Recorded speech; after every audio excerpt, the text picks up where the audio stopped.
Okay, that should be all the images we need. Today's the final day of Thelxie's fantastic adventures. Let's go find Fermine at his camp. Let's head back and check with Lapine Pauline. Maybe she'll have an update for us.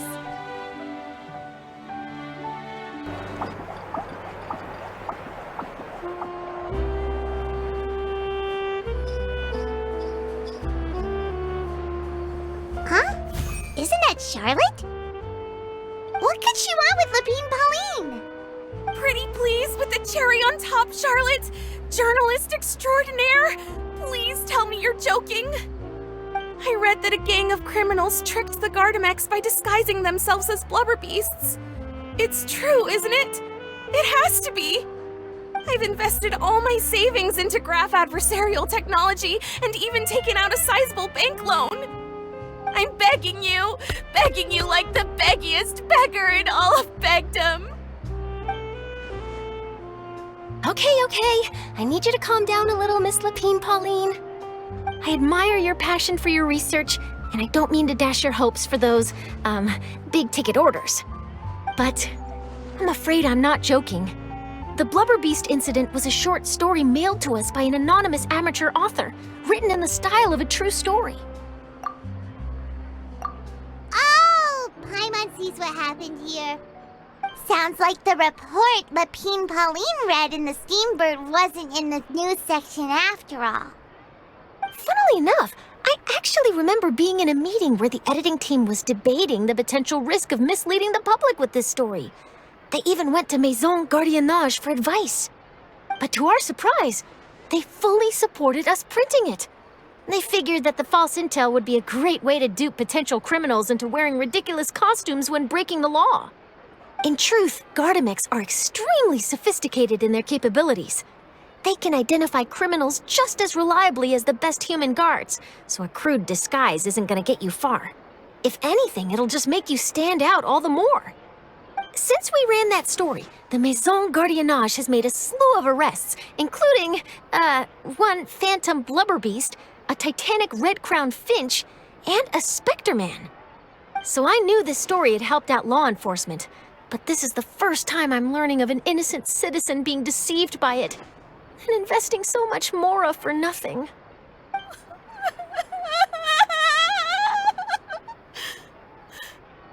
Uh-oh. So Lapine Pauline's whole research project is based on a fictional story? Which means we're not gonna get a big bonus after all. But more importantly, she's gonna lose everything she's invested. Traveler! Paimon! You're back! I was in the area taking some photos for a story when I got to talking to Miss Lapine Pauline about her research. She told me about your collaboration. She was hoping I could write an article to spread awareness about image recognition technology. She even paid me for the article and gave me one of her prototype devices before I could get a word in. I unfortunately had to dash her hopes, and I'm afraid all your hard work was in vain too. She's desperately trying to find a way to rescue the project and get you the mora you're due. I've tried to let her down gently, but she's finding it all very hard to accept. This is a new situation for us, too. It's such a pity. It seems like the author was only trying to make the story interesting, and the Maison Gardiennage only had Fontaine's best interest in mind. Wait, Miss Lapine Pauline, what are you doing? I'm gonna pick a fight with a Gardamex, head to the Opera at Biclès, and get a one-way ticket to the Fortress of Meropide. That way, I won't have to repay my debts. It's the only way I can afford to keep on living. Whoa, there's no need to go that far. I mean, come on, look at you. You wouldn't even dent the Gardamex armor. In all likelihood, they'd only hold you up at the Maison Gardiennage for a few days before letting you out, and then you'd still have to repay your debts. Actually, instead of going into the technicalities of that, how much did you actually invest? How bad can it really be? 270,000 mora. Okay, well, escaping to the Fortress of Meropide over a sum like that seems like a last resort. Surely there must be other options. Not anymore. I used to be an equipment supplier to the Fontaine Research Institute before that blew to pieces, and now I'm just a small-time engineer. I scraped together some savings over the past few years, but I put every last mora into this project, and now I'm left with nothing. It's not just my savings that are gone. It's my whole future as a graph adversarial technology specialist and my dreams of becoming a billionaire one day.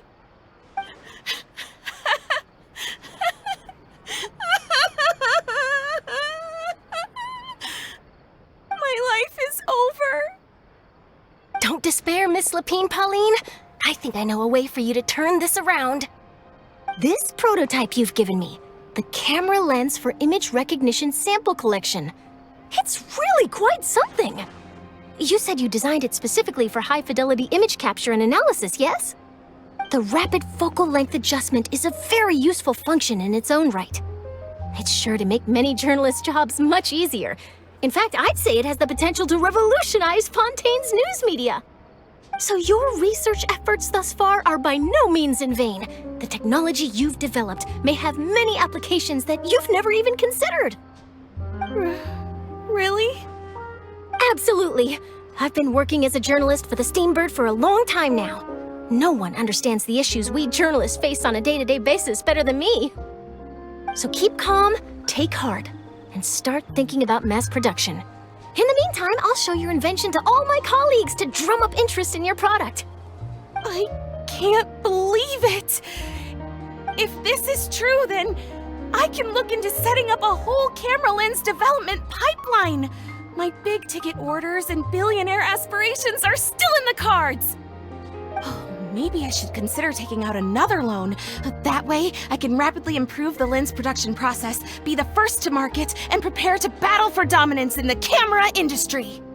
Come on, stop daydreaming about your pipelines for a minute.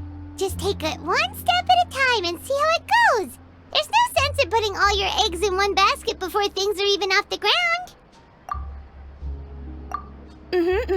And I can probably speak to some people I know and license my image recognition device to a workshop to raise some funds.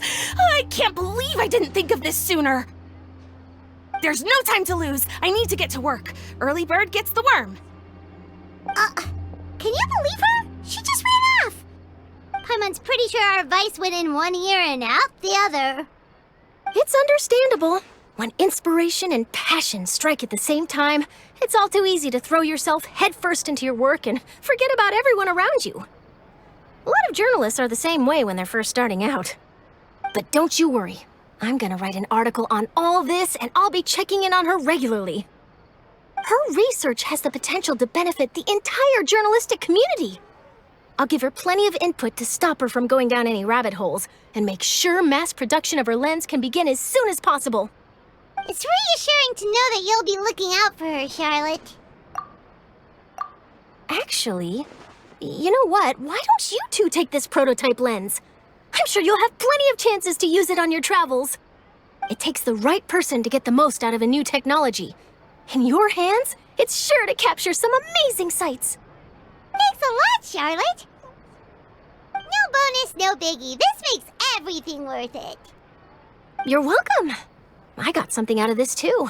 The beginnings of a very interesting news story. The boundaries between real news reports and news-like fiction must not be blurred, even when there's a compelling justification for doing so. Yes, that's how I'll phrase it to the editors when I give them my feedback. Let's hope we don't mislead any more well-meaning citizens in the future.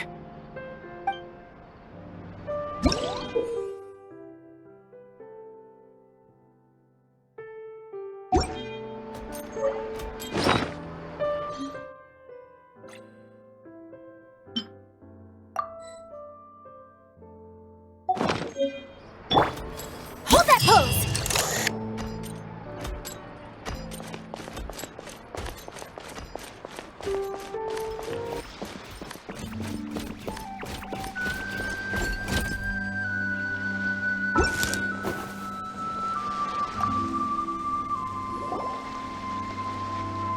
Hey, Fremine! Belxie! We're here!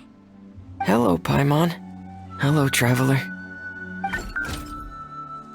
Is the crown ready? Yes, we're just waiting for Zuria now. She hasn't arrived yet. Then let's wait for her a little while. Or actually, Actually, maybe we can go find her. It's not too far from here anyway. Didn't she say she just lives on the hill over there? Hey, Traveler, Paimon. Oh, and speaking of... Found you two at long last. I'm so glad that you both are all right. Huh? Why are you here, Miss Delaroche?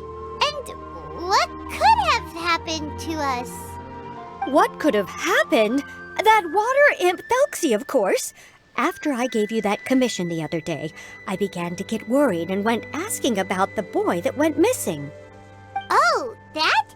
We've got it all figured out now. The boy you heard about was just Fremine. Even the missing fish was his fault. Don't worry, we'll help you get the fish back as soon as we're done with this job. Oh, sorry about that. I've been diving in the area recently. Huh? Fremine? Diving? No, that's not what happened at all. I've heard a completely different account. What I was told is that about a month ago, a child tied a bunch of heavy seashells onto his body and walked into this open stretch of water. He never came back. What could that be if not that water imp's work?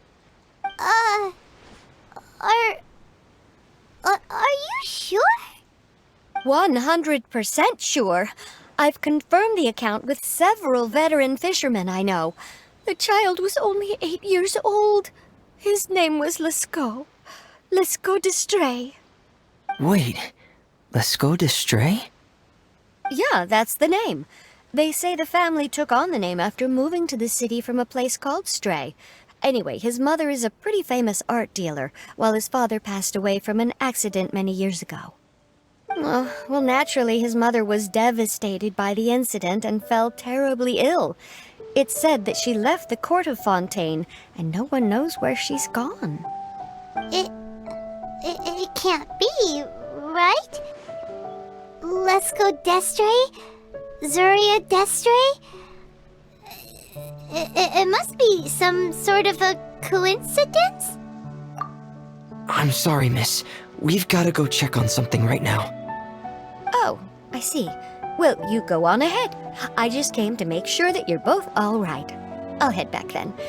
Please remember to take care.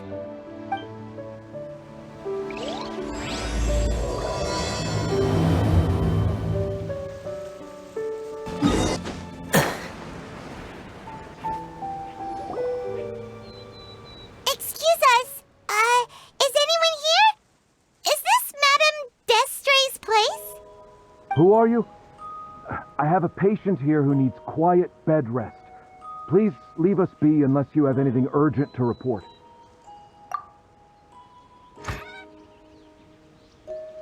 This is the residence of Zuria d'Estray, and I'm Jala Khan, her family doctor. What did you mean by your question just now? Who else could be my patient? Your patient should be Zuria's son, right? She told us herself that her son had contracted loneliness syndrome. No, you're right. Young Master Lescaut did have that illness once upon a time, but well, the young master's no longer with us. And now the Madame has come down with the same illness. Are you her friends, by any chance? Oh, so when she had requested time to go out over the past few days, it was so she could spend them with you. So, if I'm understanding this right, the one who's suffering from uncontrollable delusions is the Madame herself? She believes her son is still alive? That is correct. When the young master disappeared, she was organizing an art exhibit that she had specifically prepared for him. But since she had to leave the house, she was unable to see her son one last time. That might have been the trigger for her regret. Or perhaps the family's fall into loneliness and grief was inevitable as soon as the old master passed away. First the son, and then the mother. But how could that be? She really looked like she had a handle on everything. Her smile was so lovely, and she even told us to stay optimistic. But you're saying she... Those actions are proof that she can no longer differentiate between fantasy and reality. Then all the other things that she told us about her son. Were those fake too? No, those were all real. Although, they were all things that happened before the young master left us for good. Madame's time has just never moved forward since his passing. I see. So after her son left, she created a fantasy world where her son was still with her. She was looking for a way to cure his illness when she ran into us. She has been in a good mood the past few days, even humming a song when she returned from her stroll. She even began discussing with me the idea of using deliberate guidance to ease the illness. It was all going well, until last night. She spent a whole night staring at the shell the young master left behind, and the words that he had inscribed onto it. Then she broke down once more. I prescribed some sedatives, and she's currently resting. But then what should we do? How can we help her? There has to be something we can do. Don't panic, Paimon. Even though this is a devastating piece of news, we must all calm down first. What should we do? I need to think. I need to remember the old house of the hearth and the children who lived in it. Those patients, and what their doctors said back then.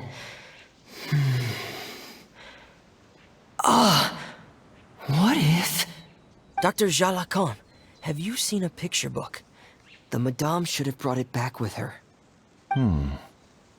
Are you thinking about trying the guidance therapy she talked to me about before? Well, it's worth a shot. I'll go get the book. Yes, this is it. That's right. If what Dr. Jalacan said was true, the past few days have been very helpful to Zuria, so we should complete this journey. We need to show her that her child has found a happy ending in the world of her dreams. But wouldn't that just make it harder for her to accept reality? One must first face reality before accepting it.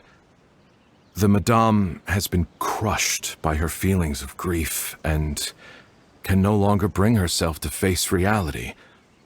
Our first priority would be to get her out of this state. Right. Before today, I had thought she wanted to use Thelxie's fantastic adventures to save her son.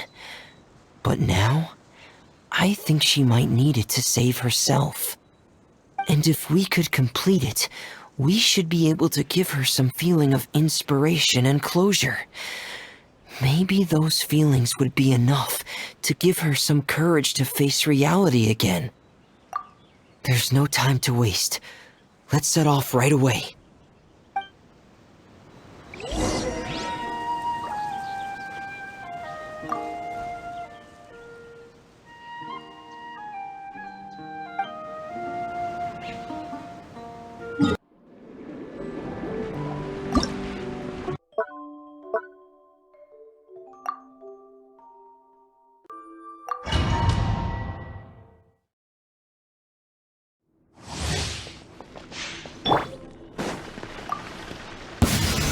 Stabilize!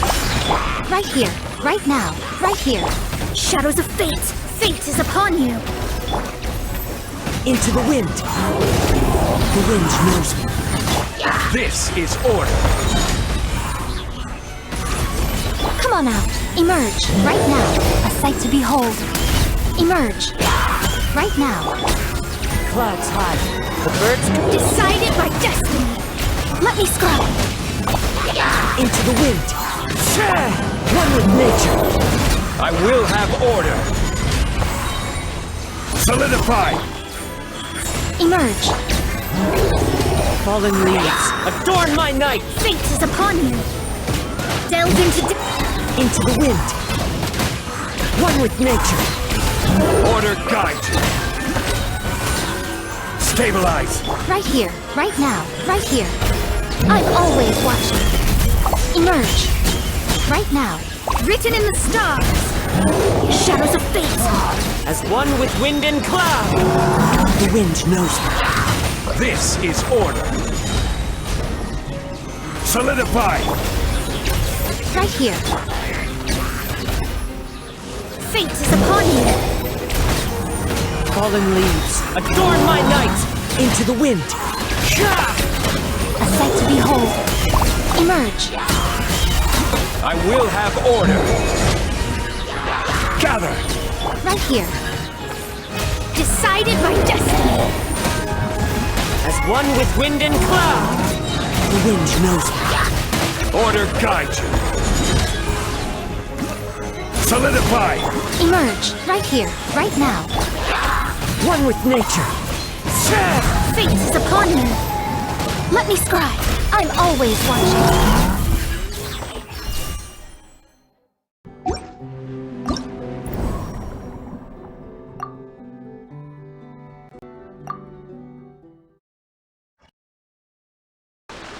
We're here again.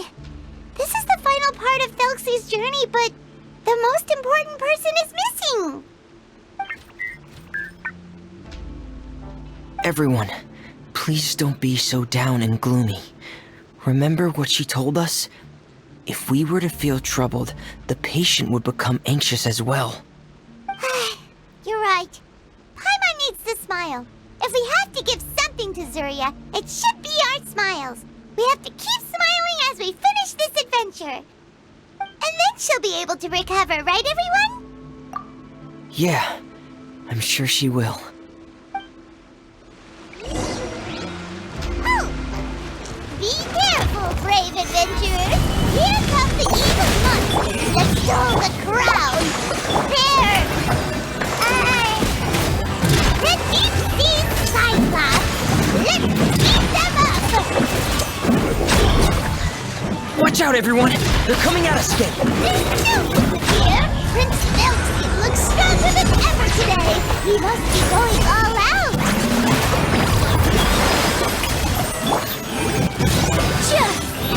Oh, this is the final enemy, right? We'll reclaim the crown for you now, Your Highness! Going under! Hair! Getting here! I will have order! Let the world collide! Billowing surge! Hold the line! Incinerate! I'm sorry. I have to go. I made a promise to my friends, and I'm already very late. But, Madame, you're still... Don't try to stop me. Today's the most important day for treating Thelxie. We'll use the guidance method. Didn't you also say that you'd think it'd work? I'm not trying to stop you, Madame. It's just...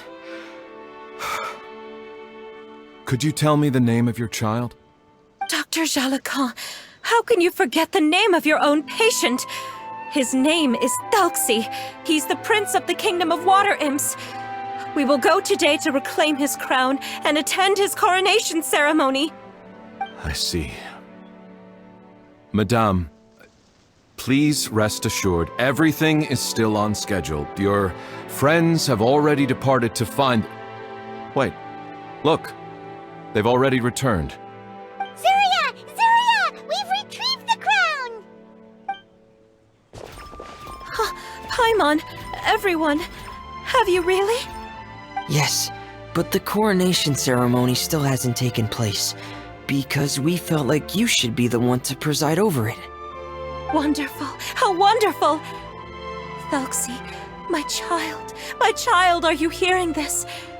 Everything you lost will now come back to you, and soon, very soon, you will never be lonely again. And the last page of the picture book. It's still waiting for you to illustrate in color. Right, the picture book. But I don't know what I should put on the last page. Don't worry, Thelxie and his friends all know what should go on it. Get ready, Zuria! We'll describe everything for you! Okay. At last! Thelxie and his friends friends were able to drive off the final invading monsters and achieve a dashing victory. Their success was complete, and the recovered crown resplendent. The water imps, finally returning to their homes, showered the prince with love and applause as he greeted them. They once again offered their precious shells to the prince and reconstructed the rainbow bridge of old. As he watched the scene unfold, the prince could not help but be touched by its beauty. Moved by everyone's happiness, the prince stepped onto the rainbow bridge and took a good look at all the friends who had gone on the journey with him. There stood the traveler, Goddess Paimon, Fremine, and... Where's the last person? The prince looked frantically around, but could not find the person he wanted to see most. At that moment, the person suddenly appeared on the other side of the bridge. She walked towards him with a smile and slowly lifted her veil. The prince could not hold back his tears. He recognized then that the mysterious person that had been by his side the whole time was none other than his mother. Surya walked across the bridge and placed the crown above the prince's head. She smiled down upon him as she said, "My prince, my king, you shall never, ever need to feel lonely again." That's the end of the story, Surya. Thank you. Thank you all. I am so sorry, my child. Maman should have spent more time with you. Did you hear the story? You'll never have to feel lonely again.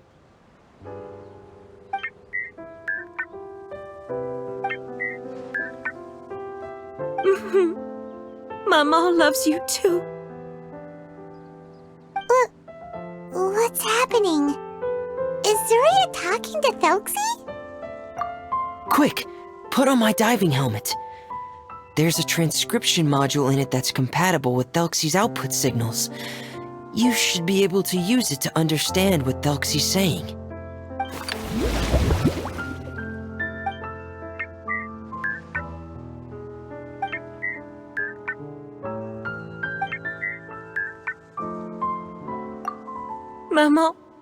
Maman loves you too.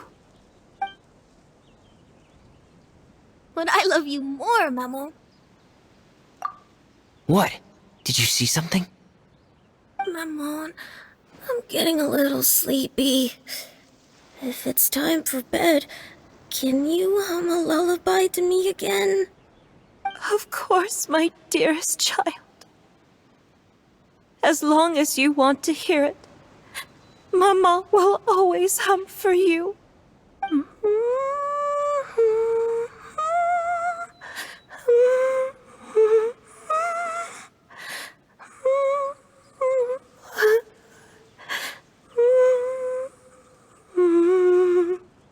Thank you, Maman.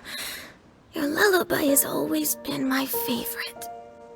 Now that I've heard it, I can return to my dream and to the kingdom of water imps in peace. My poor darling. Please don't forget. I will always love you. My love is greater than the entire distance between here and the kingdom of water imps. I won't forget, Maman. And so is my love for you. Greater than the entire distance between here and the kingdom of water imps. Good night, Maman.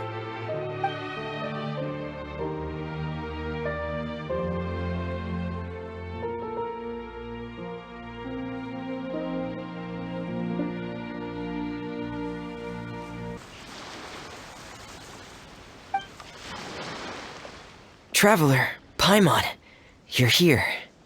Fremine, why did you call us in such a hurry? Did you hear something from Surya? Oh, if it's not good news, Paimon doesn't want to hear it. Don't worry, it's definitely great news. The Madame came here for a visit just now with her doctor. Color has returned to her cheeks, and she sounded full of energy as well. She said she'd like to return to the court to continue hosting the art exhibit. But this time, she'll work with her doctor to exhibit some picture books related to the illness. Of course, Thelxie's fantastic adventures and the guidance therapy will be included in the exhibit as well. She'd like to use her experience to help others. That's wonderful! So it wasn't bad news after all. Mm-hmm. Here, please take this picture book with you. The Madame wanted you to have it. If, at some point in the future, you were to run into someone with similar troubles, she hopes the book would be of use to you. But this is her son's story, right?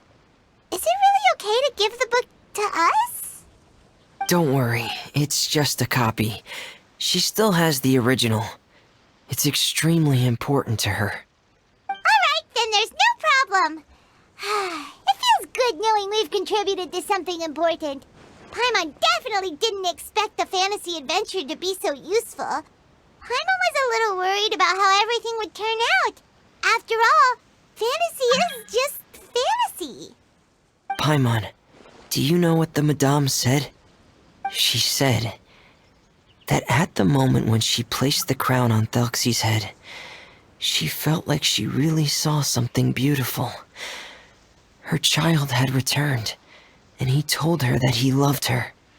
She also said that was when she was finally able to bid farewell to her son.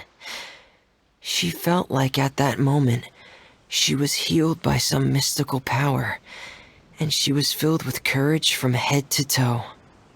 Oh, really? But could that just be another part of her fantasy? Perhaps.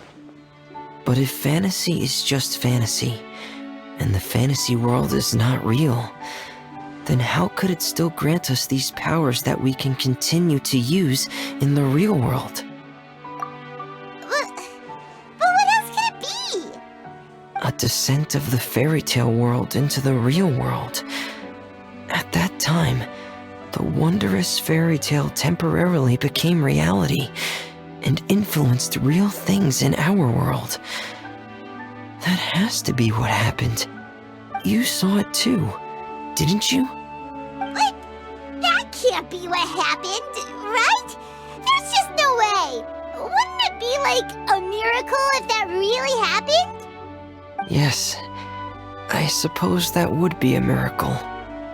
I hope that everyone who's found themselves in a dark place would be able to see something beautiful and experience a miracle for themselves.